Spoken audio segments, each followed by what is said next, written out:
वालेकुम दोस्तों, मैं सरदार आकिब जवेद हूँ और आप मेरा यूट्यूब चैनल देख रहे हैं। पटवारी आज बड़े खुश हैं। शहबाज सरकार ने आज पाकिस्तान को सुपर पावर बना लिया है। ये पाकिस्तान सुपर पावर कैसे बना है? कर्ज लेके, भीख मांग के। ये वीडियो एक मैं चाहता हूँ कि आप देखें। जब एहसन इकबाल साहब ओपोजिशन में थे और इमरान खान IMF के साथ डील साइन कर रहा था, उस वक्त ये लोग क्या कहते थे, वीडियो देखते हैं।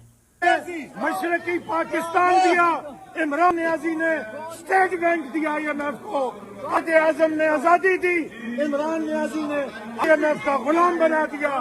सब गद्दार हो, वतन बेच रहे हो। IMF का मकरूज बना दिया पाकिस्तान को, इन्होंने यानी कि गुलाम बना दिया। तो एहसन इकबाल साहब, थोड़ी सी इंसान के अंदर शर्म होती है, थोड़ी सी हया होती है। ये आप ही की गुफ्तगू है जिस पे आज आप मुबारकबाद पेश कर रहे हैं शहबाज सरकार को कि वेल डन जी, बड़ा जो है आपने करनामा सर अंजाम दे दिया है। उसी शहबाज शरीफ ने आज आपका इस्लामाबाद एयरपोर्ट, आपकी जो मोटरवेज़ हैं, यानी कि पाकिस्तान को गिरवी रख के सूदी निज़ाम, एक तरफ तो कहते हैं हम सूद के बड़े ख़िलाफ़ हैं, इस्लामी जमहूरिया पाकिस्तान, दूसरी तरफ सूदी निज़ाम, यानी कर्ज लो, उसके ऊपर सूद दो। आम आदमी पहले से ही मर रहा था और मरेगा। सूद के बारे में अल्लाह तबारक तआला कुरान मजीद में ये फरमाते हैं कि सूद लेने वाले के ख़िलाफ़ अल्लाह और उसके रसूल की जंग है। जिस कौम के साथ अल्लाह और उसके रसूल की जंग हो, वो फलाह कैसे पा सकती है? ये खुशियों की जो ख़बरें, अब साफ़ियों का मैं आपको बताता हूँ। ये सलीम साफ़ी साहब हैं जिनकी ट्वीट्स जब इमरान खान जो है वो ले रहा था IMF से कर्ज, तो उस वक्त इन्होंने क्या ट्वीट की थी, ये ट्वीट आपके सामने है। ये सहाफ़त का मेयार है। ये मेरे बैक पे इनकी ट्वीट चल रही है। ये सहाफ़त का मेयार है। ये इसको सहाफ़त नहीं कहते, इसको दलाली कहते हैं।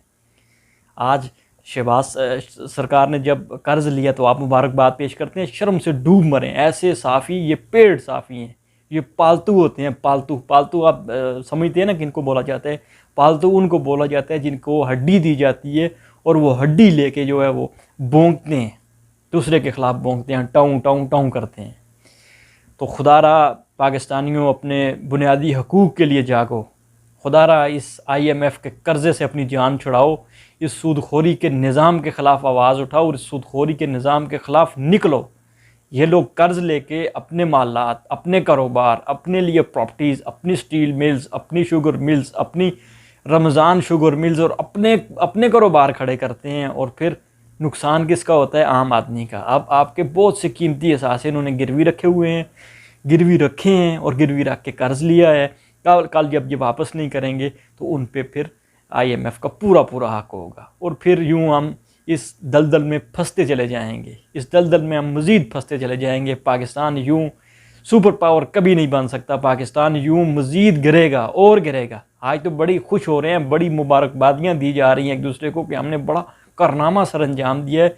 ये कारनामा नहीं है, ये पाकिस्तान को मज़ीद डुबोने के लिए इनकी एक चाल है। ये IMF के कर्ज़े पाकिस्तान को संभाल नहीं सकते हैं। पाकिस्तान को IMF के कर्ज़े से ज़्यादा ईमानदारी की ज़रूरत है। पाकिस्तान को IMF के कर्ज़े से ज़्यादा दयानतदारी की ज़रूरत है। इन अशरफिया के को जो अरबों रुपए की अमारात मिल रही हैं, ये वापस लें। जब ये वापस लेंगे तो मुल्क ठीक होगा ऑटोमेटिकली। पाकिस्तान के पास इतनी सलाहियत है कि वो अपने लिए खुराक भी पैदा कर सके। पाकिस्तान को IMF के कर्ज़े की ज़रूरत नहीं है। पाकिस्तान को ज़रूरत है तो ईमानदार दलेर लीडरशिप की, और इमरान खान की ज़रूरत है। आप जैसे बुज़दिलों की ज़रूरत नहीं है पाकिस्तान को। पाकिस्तानी कौम गैरतमंद है। पाकिस्तानी कौम भीख नहीं मांग के खा सकती। पाकिस्तानी कौम मेहनत करके हक हलाल की खाती है। आपकी तरह IMF के जाके घुटने नहीं पकड़ती, दूसरे ममालिक के जाके घुटने नहीं पकड़ती। ये जो कर्ज़ आप लेते हैं, ये कर्ज़ आम आदमी तक तो नहीं पहुंचता। ये कर्ज़ आप लेके अपने मामलात, अपने कारोबार सेट करते हैं। बहुत शुक्रिया।